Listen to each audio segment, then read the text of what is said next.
Jetzt fangen wir an mit unserer Fernsehsendung, unsere Familien, über diese deutsche-brasilianische Kultur und Geschichte und auch über diese Verbindung zwischen Deutschland und Brasilien. Começa agora mais um programa Unsere Familien, aqui na Vale TV, sobre esta cultura teuto-gaúcha, essa cultura teuto-brasileira. Com muita alegria temos hoje a presença da professora, doutora em História, doutora Doris Fernandes, professora da FACAT, moradora da cidade de Sapiranga. Boa tarde. Professora Doris, todo o trabalho que você realizou, né, que você realiza como historiadora, pesquisadora, se você pudesse nos contar primeiro sobre as raízes de Sapiranga, né, o início assim desse povoamento do que hoje a gente conhece a cidade de Sapiranga. Certo. Eu quero agradecer ao convite do Felipe, que sempre gentilmente venha nos convidar para conversarmos a respeito da nossa história. As origens de Sapiranga, elas são muito distantes do que a gente imagina.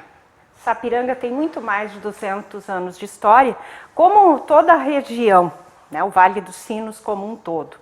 Mas Sapiranga foi conhecido inicialmente como Padre Eterno, o cantão, o sertão do Padre Eterno. E este cantão, este sertão, era o finzinho, vamos assim dizer, da Fazenda Mascarenhas, que tinha como sede o que hoje é o município de Montenegro. Então, esse cantão que nós temos no censo de 1780, dados a esse respeito, e inclusive quem vem depois, que nós vamos encontrar um paulista, aqueles paulistas lagunenses, que ocupam a região aqui exatamente para manter a posse portuguesa, porque essa área não era luso, era espanhola. Então, pela ocupação e pelas guerras, é que se transformou em uma área portuguesa. Posteriormente, essa área foi vendida para a família Alves Pedroso. E eles é que vão ocupar esta área, que começa interessantemente, vamos dizer assim, como marco, o pedágio da RS 239, até na mesma RS 239, no Arroio Grande, próximo do frigorífico do Zimmer, ao norte a serra, que vai pegar desde o Morro Dois Irmãos, até bem depois do Morro Ferrabras, e ao sul o Rio do Sino. E não estou falando errado, é assim que está escrito. Rio do Sino. Rio do Sino. E assim ela vai ficar até o início de 1800. Quando a família Leão vai comprar. O tenente Manuel José de Leão era um lagunense que traz a família, adquire várias áreas no Rio Grande do Sul. Essas áreas vêm, vamos dizer, Torres, Capão da Canoa, tem na Serra, na altura de São Francisco. Depois a gente vem aqui, tem onde hoje nós temos Campo Bom, Sapiranga, Nova Hartz, Araricá. E depois eles vão ter terras nas charqueadas, inclusive o nome charqueadas é em relação às charqueadas que eles vão instalar ali. A família vai fundar o município de Triunfo. E essa família vai morar em Porto Alegre, na Rua da Praia. E depois eles têm em Porto Alegre uma chácara. É um sítiozinho que abastece a família daquelas coisas mais necessárias do dia a dia para alimentação, né? verduras, leite, gorduras, essas coisas assim. E todos conhecem esse sítio hoje. Se chama Parque da Redenção ou Farroupilha. E exatamente essa família compra essa área do Padre Eterno e transforma em Fazenda Padre Eterno. Eles que vendem depois essa área para a família Schmidt. Isto. O vínculo com a colonização e aí a importância desse espaço, principalmente a divisa de Campo Bom com Sapiranga, porque ali era a divisa da colônia de São Leopoldo. O lado campobonense era a colônia de São Leopoldo, o lado sapiranguense era ainda o antigo projeto colonial imperial português. E a família Schmidt se estabelece em 1828, aqui na região, em Hamburgo Velho. Isso. E depois eles têm um envolvimento também nesse período da Revolução Farroupilha, onde a família Schmidt eles defendem aqui a região. Se também puder destacar para nós sobre essa participação deles na Revolução e depois a compra de terras em Sapiranga. O movimento Farroupilha, né, que ocorre, e a forma como ocorre aqui no Vale dos Sinos vai ser determinante para essas áreas. Por quê? Porque a família Leão era farroupilha. Inclusive, no cinema, a gente é destacado essa parte da família Leão, sem dizer muito nome. Por quê? Porque eles sofreram um ataque na casa e assassinaram 2, né? Movimento Farroupilha. Um sobreviveu a tudo isso e é o que vai dar continuidade e vai cuidar do restante da família, e o outro foi assassinado por um escravo há uns tempos anteriores ao movimento Farroupilha. Boa parte dos irmãos assassinados. Sim. A primeira esposa do Manuel Leão, esta faleceu e deixou os 4 filhos. Depois ele teve um segundo relacionamento. Nesse segundo relacionamento nasceu uma menina que também faleceu. E aí, quando estoura o movimento Farroupilha, eles estavam fazendo o inventário da família, né? E aí começa aquelas confusões, brigas familiares, e é neste momento que a Revolução se expande, a família é plenamente atacada, e aí o que vai acontecer? A Fazenda Padre Eterno, pelo inventário, pelo testamento do Manuel José de Leão, ele deixou a Fazenda Padre Eterno para a Irmandade Santa Casa de Misericórdia de Porto Alegre e para a segunda esposa dele, que era Dona Bernardina. A Dona Bernardina não tinha condições porque com a guerra eles empobreceram muito. Tá? A Irmandade, a Santa Casa hoje, como a gente diz, né? A Santa Casa também, e nem tinha interesse. Porque a família Leão distantes, distante, muitas despesas, né? Para ela seria muito interessante o dinheiro, né? Ter em espécie na frente deles para poder manter a instituição. E nesta situação é que a justiça autoriza que a Fazenda Padre Eterno vá a leilão. E neste leilão... O Schmidt arremata num leilão. O Schmidt vai arrematar num leilão em praça pública. Era desta forma que se dizia, né? Era um leilão aberto a todos que tivessem interesse e condições de participar, né? Então, ele vai e se posiciona e defende o Hamburger Berg dos ataques farroupilhas. E por essa atividade, por ele ser uma pessoa muito benquista e conhecida em toda a região, em todo o município de São Leopoldo, eles vão autorizar, vão aceitar, e em troca o Schmidt recebe uma indenização. E essa indenização lhe auxilia na compra das... Vai toda para a compra da Fazenda Padre Eterno. Tá? Vai tudo para isso. E por que ele faz isso? Porque era muito comum no século XIX as pessoas adquirirem terras e criarem loteamentos para vender para os colonos. Porque como São Leopoldo rapidamente se expandiu, não havia mais lugar para que os filhos dos colonos tivessem as suas áreas de terras, eles começam a avançar. E eles vão no sentido norte-nordeste, que é em direção ao Vale dos Sinos. E aí que o Schmidt resolve, então, lotear a área. Então, esse loteamento, ele é aberto em 1845. Isso não significa que não houvessem pessoas que tivessem comprado terrenos, lotes, como eles chamavam na época, prazos coloniais, né? Que iam do Morro Ferrabras até a Rua Monte Castelo, em Sapiranga. Atravessa toda a cidade no sentido norte-sul. Então, isso fez com que alguns já se estabelecessem para lá, né, fossem para lá, e quando o Schmidt abre o loteamento, ele consegue rapidamente vender tudo. 1, 2, 3. Um ano depois que o Schmidt abriu o loteamento, Tristão Monteiro abre em direção ao Mundo Novo, era a Fazenda do Mundo Novo. Que hoje abrange os 3 municípios. A Fazenda do Mundo Novo abrange Taquara, Parobé, Três Coroas, Igrejinha. Mais então do que... Mais, vai adiante, né? O limite dessa Fazenda do Mundo Novo, ela ia com Santo Antônio.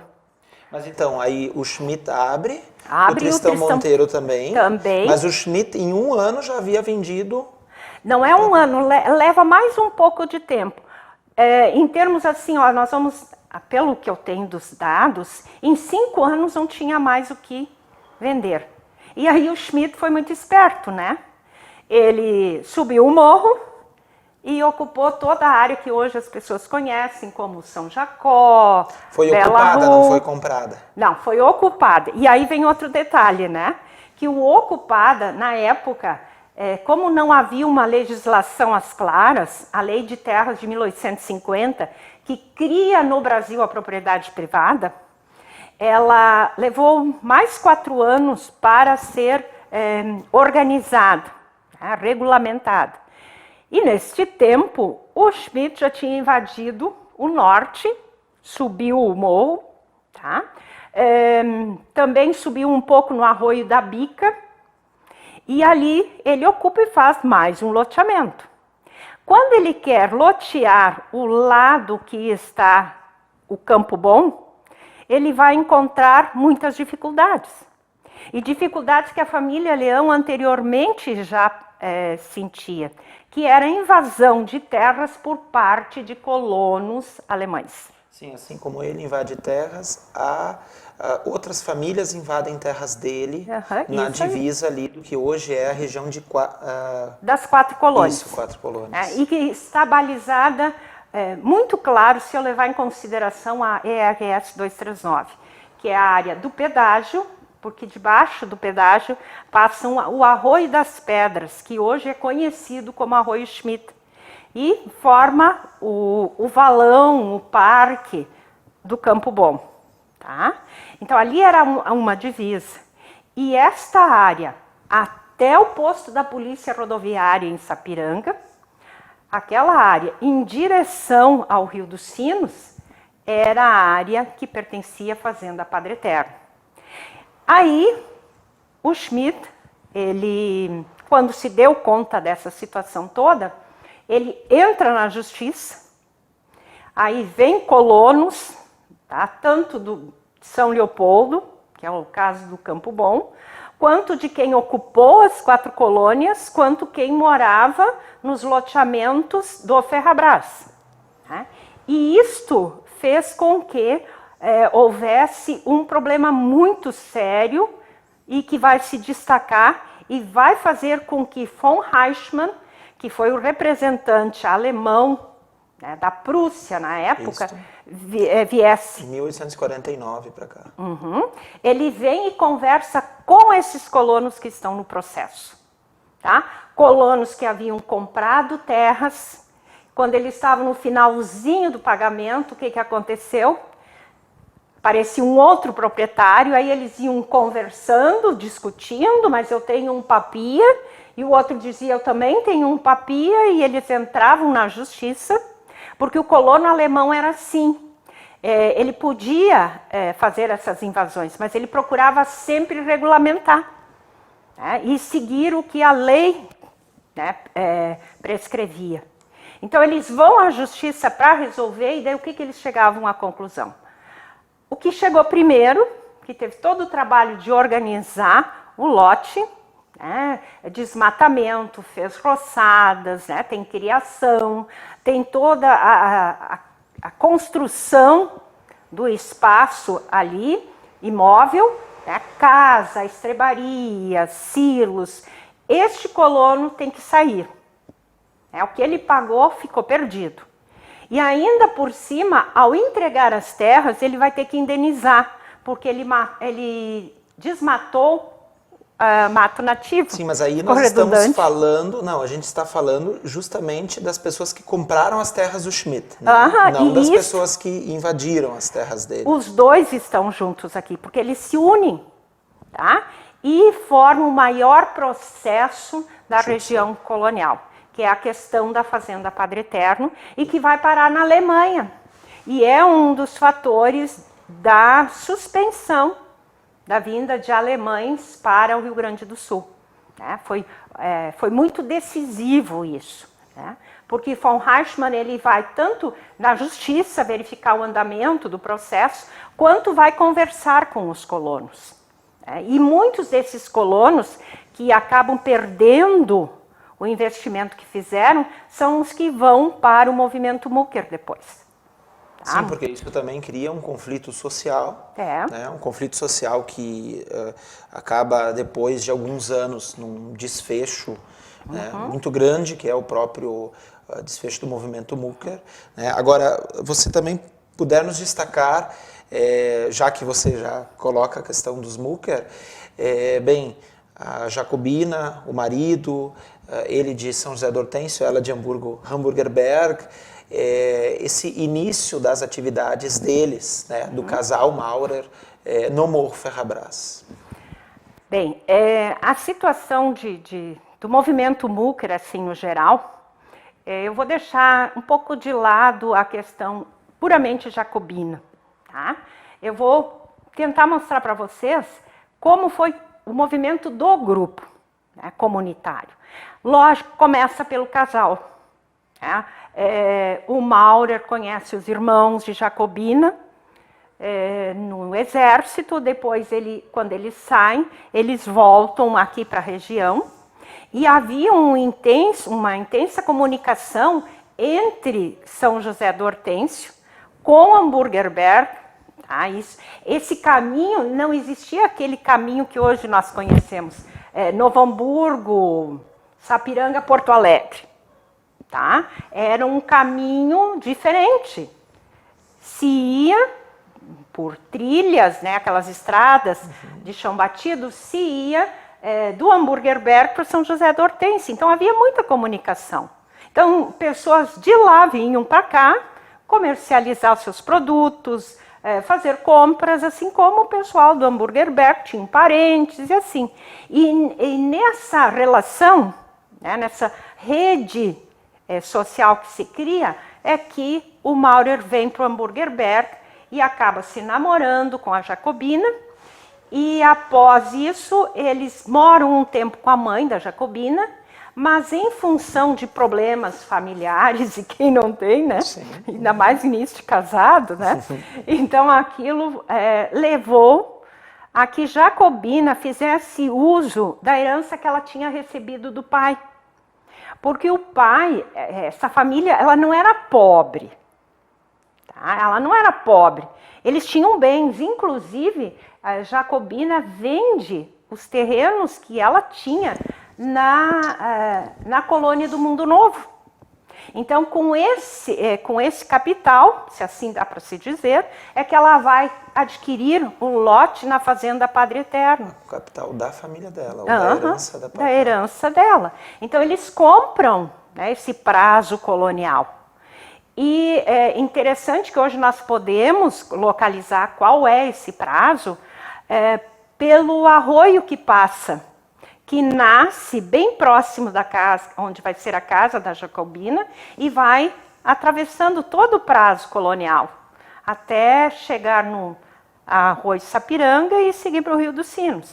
Então ali a gente consegue identificar aonde era o prazo da Jacobina.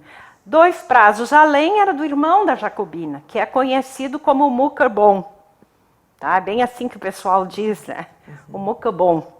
E então Jacobina e Maurer vão para lá, ficam, e daquela conversa de ir na venda, né? Uma vez por semana vai buscar alguma coisa, ou uma vez por mês, né? Vai na venda para comprar algo, para vender algum excedente do que foi plantado. Então isso é levado para venda e lá eles ficam conversando. Né? Dá para a gente imaginar até hoje, eu me lembro assim, isso me remete muito ao tempo do meu avô, né? E a gente ainda encontra em muitos lugares essa vivência da venda, né? Onde a venda, a escola, a igreja e o cemitério eram pontos centrais. Sempre. Então, nesta ida é que eles conversam e ficam sabendo. Ah, o filho do fulano de tal está com a perna horrível. Acho que vai perder uma parte da perna e o pé. Aí um outro conversar, olha, sabe de uma coisa? O Maurer lá me ajudou. Meu filho quase ficou nessa situação. Aquela expressão que a gente usa, o que não mata cura, era o que os colonos pensavam. Eles iam para a roça, lá na capina, daqui a pouco a enxada passava no pé. Mas está tudo cheio de terra. Não, isso aí vai curar, vai fechar logo.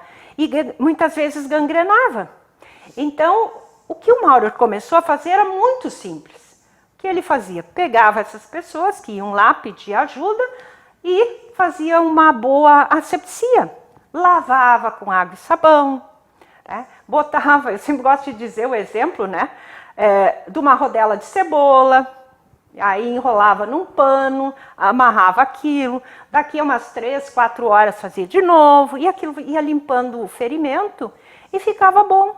Para o colono era muito importante ter toda a mão de obra disponível sempre.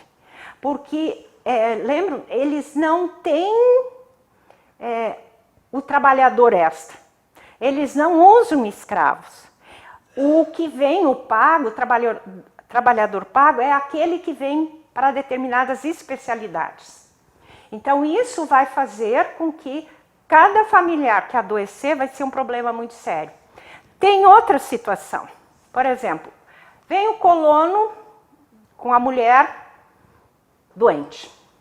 Ela teve 10 filhos, o 10º ainda é nenenzinho pequeno, então ele está no colo, tem que cuidar dos outros pequenos, geralmente era um por ano. Né? Aquela situação era extremamente difícil, a mulher, além de ficar anêmica, ela ainda entrava em depressão. Aí este colono vai um dia, encontra o Maurer e diz, né, para ele, olha, minha frau, não sei o que eu vou fazer com ela, acho que eu vou perdê-la. E o Maurer responde, traz a tua frau lá em casa e ela fica uns dias com a gente e daí tu vem buscá-la de novo. E essa mulher, aí ela encontrava quem? Jacobina. E isso servia para todos. Encontrar Jacobina enquanto se espera era um momento de cantar, de rezar, de pedir auxílio, outras coisas ela lia a Bíblia, um trechinho pequeno, passando o tempo e tratando o espírito, a alma, né? O interior, a mente das pessoas. E essa mulher colona que eu comecei a falar, o que ela vai fazer? Ela vai ter um momento de descanso, ela vai poder dormir uma noite inteira. De manhã ela abre a janela, tem o canto dos pássaros, né? Ronco do bugio, e essas coisas todas que para o interior a gente sabe que são uma maravilha, né? Aí, passado isso, vem a Jacobina e elas começam a conversar. Assuntos de mulher, mulher para mulher. E aí, nessa situação, essa, vamos assim dizer, paciente, que na verdade não era paciente, né? Era uma pessoa que ia passar alguns dias ali e ia receber cuidados.